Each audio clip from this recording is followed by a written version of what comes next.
Imagine being haunted, not by guilt, but by the very spirit of your victim that won't let you escape and asks only one question. This isn't just a ghost story. It's the unraveling of a terrifying truth that shocked even the most seasoned investigator. I used to run the crime investigation unit in a small city in Oregon. It was the kind of job where you could predict the day before it even started. Prank calls, petty thefts, the occasional bar fight. Nothing extraordinary, and honestly, that's the way I liked it. I wasn't the type to chase glory or headlines. My pride came from wrapping up cases neatly, quickly, and without too much fuss. Most mornings started the same. I'd walk into the station, greet the team, and get a rundown of overnight reports.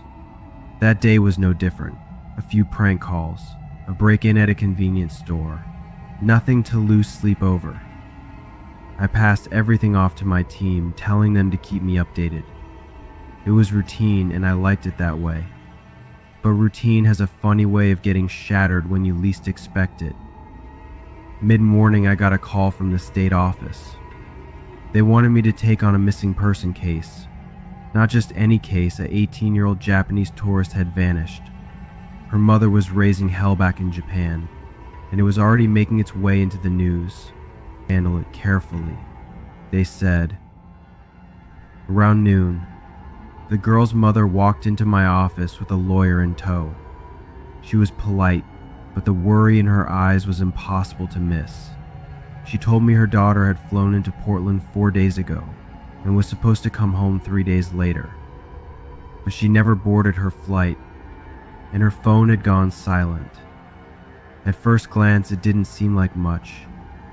People go off the grid all the time, but there was one thing that stuck with me. This wasn't just a missing person case. This was about the image of the country, the kind of thing that could blow up fast. And when things blow up, it's my job to make sure they don't. So I told the team to clear their schedules. This wasn't going to be another prank call or stolen bike.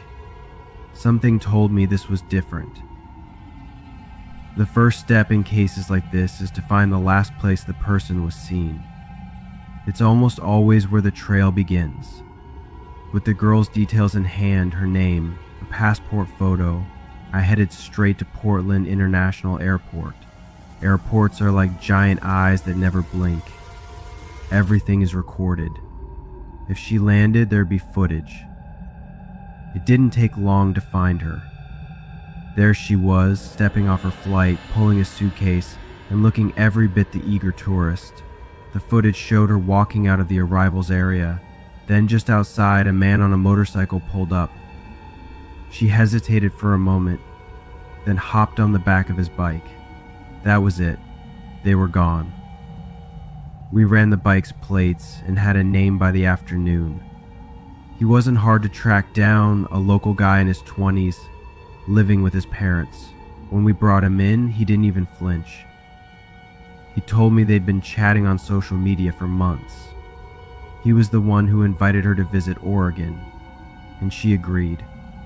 She spent 2 days at his house, meeting his family and checking out the local sites. According to him, they got along well, but on the third day, she wanted to travel solo and see more of the state. He said he dropped her off in downtown Portland and wished her well. I'll admit, his story sounded plausible. Still, I had my doubts. I checked the city's CCTV network to verify his version of events. Sure enough, the footage matched up. There he was, leaving her on a busy street, and there she was, walking into the crowd. But that's where the trail went cold. She wandered out of view into an area with no cameras. It was like she'd walked into thin air. By now, I knew two things.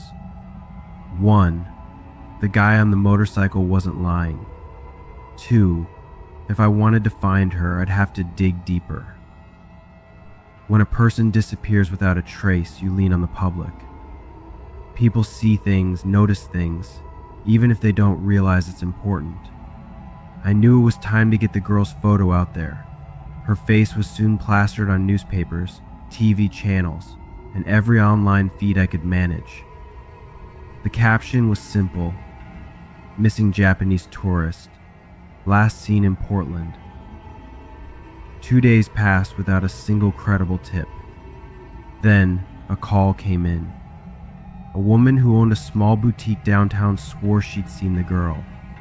She told me the Japanese tourist had come into her shop just a week before the news broke. The details she provided matched perfectly. The girl's clothing, her accent, even her polite demeanor. What stuck out most was what the shopkeeper said next. After browsing a little, she told me the girl walked outside and a plum-colored taxi pulled up. She got in. Plum-colored taxis aren't exactly common. It wasn't much, but it was a lead, and I needed to run it down. My team started combing through taxi companies operating in the Portland area.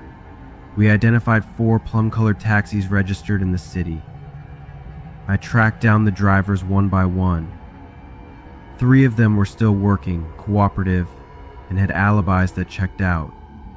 The 4th driver was different. He'd quit his job about a week earlier, citing personal reasons. His former co-workers had plenty to say about him. He was quiet, kept to himself, and didn't socialize much. One guy mentioned the driver had a drinking problem but never caused trouble at work.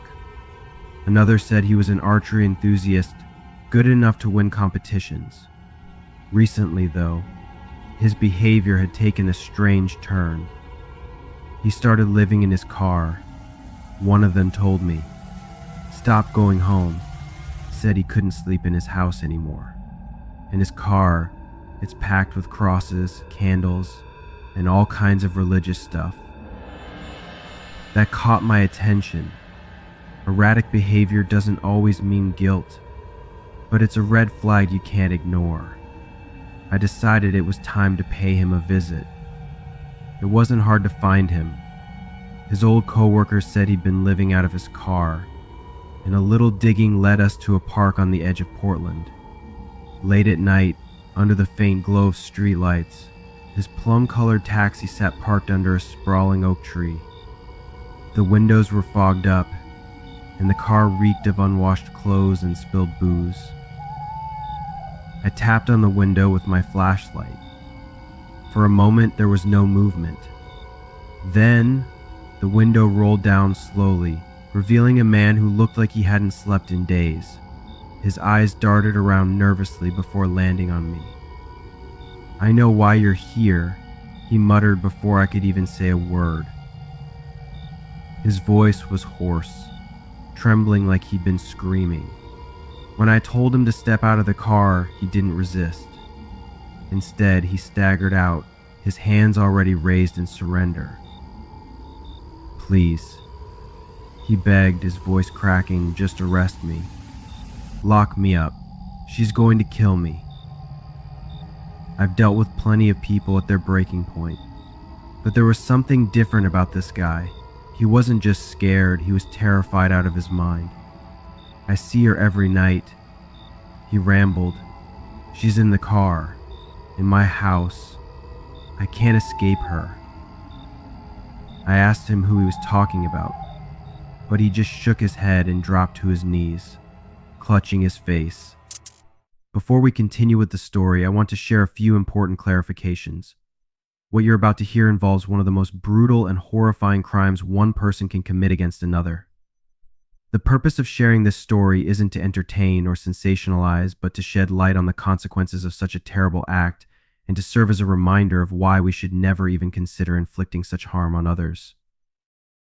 Unlike other videos where creators urge you to stay until the end for a satisfying conclusion, I want to say this up front: if you're uncomfortable with hearing about such gruesome events, it's completely okay to stop here. Your well-being comes first. With that said, let's return to the story. "She won't let me live," he whispered. "She just stares, her head covered in blood floating above me." The desperation in his voice sent a chill down my spine. I didn't buy into ghost stories, but his terror was real. Whatever had him this rattled wasn't just in his head, it was eating him alive. We cuffed him and brought him in. His surrender wasn't just unusual, it was almost like he was relieved to be taken away. As we drove him to the station, he sat silently in the back seat, trembling. When I glanced at him in the rearview mirror, he wasn't looking at me or my partner. He was staring at the empty space beside him, eyes wide with fear.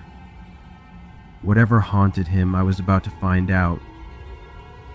At the station, he sat slumped in the interrogation room, a single dim light casting sharp shadows on his gaunt face. For a while, he didn't speak, just stared at the table, as though the words he was about to say would unleash something he couldn't control. Finally, after a long silence, he looked up. "I killed her," he said flatly. The room felt colder. I leaned forward, pressing for details. Slowly, haltingly, the story came out.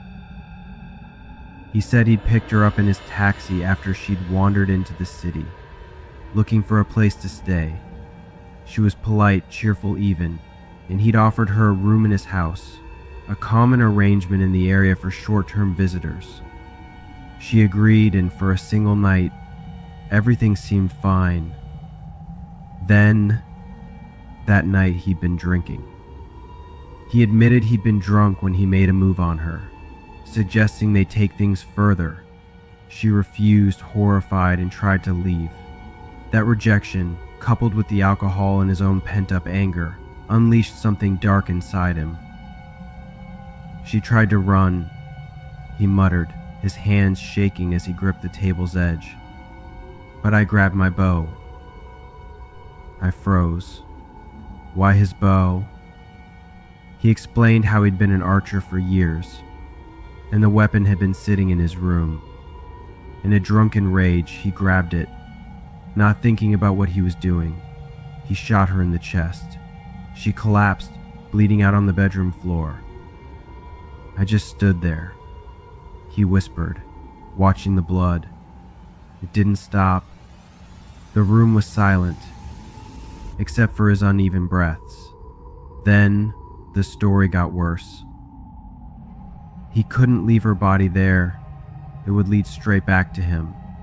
So he dismembered her. 3 parts: head, torso, and legs. He packed the pieces into bags and drove through the night, dumping each part into a separate abandoned well miles apart. He thought he'd covered his tracks. "I thought that was it," he said, his voice cracking. "I thought I'd buried it." But the nightmare started 2 days later. He described how he'd hear crying at night, a soft, anguished sobs coming from the next room. At first, he thought it was his guilt playing tricks on him. But then, one night, he woke up to feel warm breath on his face. When he opened his eyes, she was there, her severed head hovering just inches above him, blood dripping from her neck. "I couldn't move," he said, tears streaming down his face. She just stared at me, her eyes, accusing me. He started sleeping in his car, but even there, he couldn't escape her. The head appeared in his rearview mirror, on the passenger seat outside his windows. No matter where he went, she followed. As he finished his confession, he broke down, sobbing uncontrollably. I didn't say anything, just let the weight of his words settle in the room. I've seen guilt manifest in strange ways. People confessing to crimes would sometimes talk about shadows in their peripheral vision, or hearing voices that weren't there. Guilt could eat you alive, twist your mind until reality felt like a fever dream. So when the driver spoke about the severed head haunting him, I didn't believe it. It was guilt-induced psychosis, nothing more, nothing less. He'd committed an unspeakable act, and now his conscience was dragging him through hell.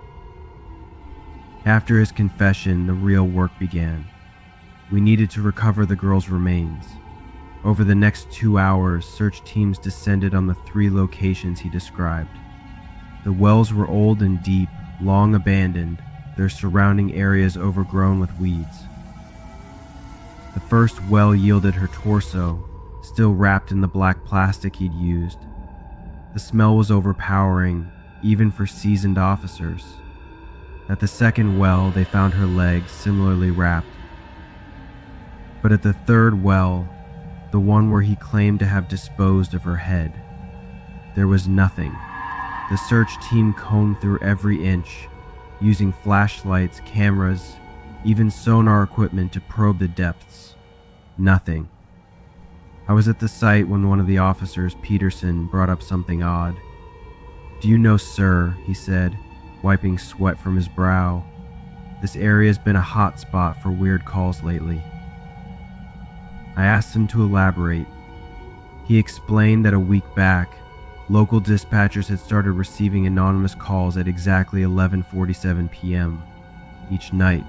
The calls always came from different numbers, most of them untraceable, and every time, the caller would say just one word before the line went dead.